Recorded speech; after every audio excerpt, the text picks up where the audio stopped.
আসসালামু আলাইকুম। কথাবার্তার আদব। ১.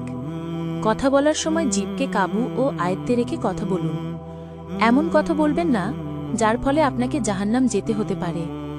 ২. কথা বললে ভালো ও উপকারী কথা বলুন, নচেত চুপ থাকুন। চুপ থাকাতে অনেক নিরাপত্তা আছে। অবশ্য প্রয়োজনে হক কথা বলতে চুপ থাকবেন না। সৎ কাজের আদেশ ও মন্দ কাজে বাধা দিতে ক্ষমতা থাকলে চুপ থাকবেন না। জেনে রাখুন যে একটি ভালো কথা সাদকার সমতুল্য। অতএব ভালো কথা বলতে কার্পণ্য করবেন না। ৩. যথাসম্ভব কম কথা বলুন। গপেদের গপবাজিতে জড়িয়ে যাবেন না। লোকের কি কেনতে সময় নষ্ট করবেন না। জেনে রাখুন যে আপনার প্রত্যেক কথা নোট করার জন্য তৎপর প্রহরী আপনার কাছেই মজুদ রয়েছেন। ৪. কারো গীবত বা পরচর্চা করবেন না। গীবত জাহান্নামের আগুন, গীবত সংসারের আগুন, গীবতকারীর জিভেও আগুন। এই সকল আগুন থেকে সাবধান হন। ৫.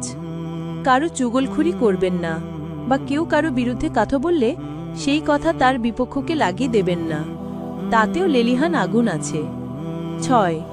কানে যা শুনবেন তাই বিবেক বিচার না করে অপরের কাছে বলবেন না, উড়ো কথা প্রচার করবেন না, কারণ সেই কথা মিথ্যা হলে আপনিও একজন মিথ্যাবাদী হয়ে যাবেন।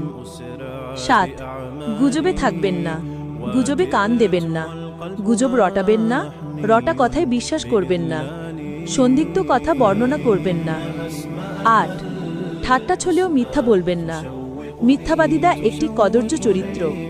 মিথ্যা বলা অভ্যাস হলে আপনার সত্য কথাও কেউ বিশ্বাস করবে না। ৯. কথায় কথায় গালাগালি করবেন না, অশ্লীল বলবেন না। অকথ্য বলা ভালো লোকের পরিচয় নয়। জিহ্বার দ্বারা ব্যভিচার করবেন না। ১০. আপনি হকের উপর থাকলেও তর্ক করবেন না। তর্কে মঙ্গল নেই। প্রয়োজন হলে সৌজন্য সহকারী নিয়মনীতি মেনে করুন। ১১.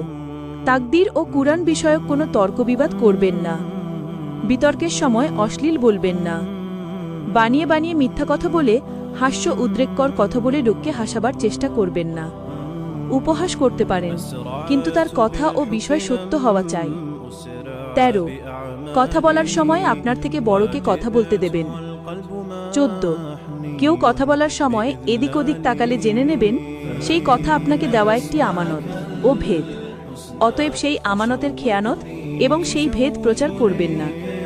১৫. কেউ কথা বললে তার কথা কাটবেন না। তার কথা বলা শেষ হলে তবে আপনি কথা বলবেন। ১৬. বড়দের মুখের উপর মুখ দেবেন না। বড়দের সাথে, যেমন আলেম ও শিক্ষকের সাথে, স্বামী ও আব্বা আম্মার সাথে কথা বললে জোরে গলায় বলবেন না। ১৭. কর্কশ ভাষায় কাউকে কথা বলবেন না, বরং নরম ও মিষ্টি করে কথা বলবেন। মহিলা বেগানার সাথে পর্দার আড়ালে অথবা ফোনে কথা বলার সময় এমন স্বর সুর ও ভঙ্গিমায় বলবে না যাতে রোগামনের মানুষদের হৃদয়ে তার প্রতি আসক্তির অঙ্কুর গজিয়ে ওঠে। ১৮.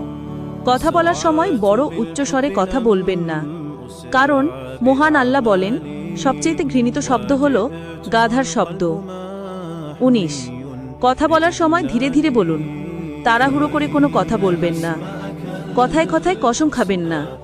আল্লাহ ছাড়া অন্যের নামে কসম খাবেন না। ব্যবসায় কসম খাবেন না। মিথ্যা কসম খাবেন না। ভিডিওটি ভালো লাগলে আমার পাশে থাকবেন, ইনশাআল্লাহ।